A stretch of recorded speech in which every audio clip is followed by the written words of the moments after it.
हिमालय की बर्फीली पहाड़ियों में एक दिव्य साधु रहते थे जिनकी सिद्धियों की कहानियां दूर दूर तक फैली थी।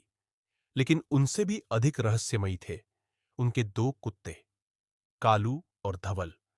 ये कुत्ते दिखने में भले ही सामान्य लगते थे, लेकिन उनकी शक्तियां किसी को भी अचंभित कर सकती थी। एक रात जब पूरा जंगल सन्नाटे में डूबा था, कुछ चोर साधु की गुफा के पास पहुंचे। उन्होंने सुना था कि वहां एक दिव्य रत्न छुपा है जो अपार शक्ति प्रदान कर सकता है। चोर दबे पांव अंदर घुसे, लेकिन जैसे ही उन्होंने गुफा की दहलीज पार की, एक गहरी गुर्राहट गूंज उठी। अंधेरे में दो जलती हुई आंखें चमकी। कालू जाग चुका था।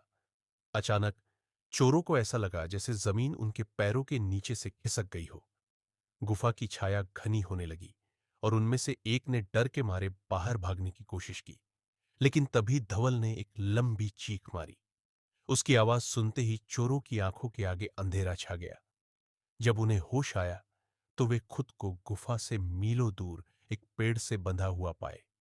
किसी को नहीं पता चला कि यह कैसे हुआ, लेकिन इसके बाद किसी ने भी गुफा की ओर बुरी नीयत से देखने की हिम्मत नहीं की।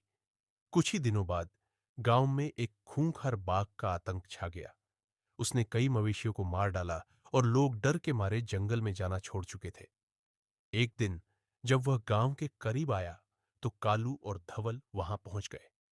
बाघ ने गुर्राते हुए उन पर छलांग लगाई, लेकिन कालू ने एक ही झटके में उसे जमीन पर गिरा दिया। बाघ ने दोबारा हमला किया, लेकिन इस बार धवल ने अपनी आंखों से एक तेज चमक निकाली, जिससे बाघ की हरकतें धीमी पड़ गई। कुछ ही पलों में वह कांपने लगा और फिर दुम दबाकर जंगल में भाग गया। गांव वालों ने राहत की सांस ली और समझ गए कि ये कुत्ते केवल साधु के रक्षक नहीं, बल्कि पूरे जंगल के प्रहरी है। लेकिन इन दोनों का सबसे रहस्यमयी कारनामा तब हुआ जब एक दिन एक तांत्रिक गुफा तक पहुंचा।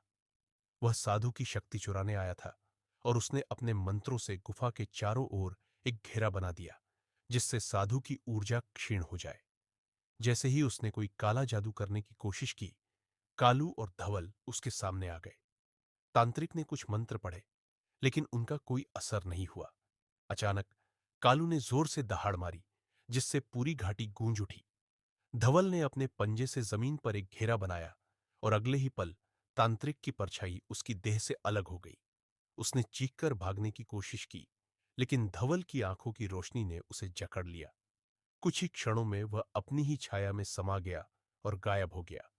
कई साल बीत गए, लेकिन साधु और उनके इन रहस्यमयी कुत्तों की कहानियां आज भी हवा में गूंजती है। जो भी गुफा की ओर जाता है, वह महसूस करता है कि कहीं न कहीं दो आंखें उसे अब भी देख रही हैं,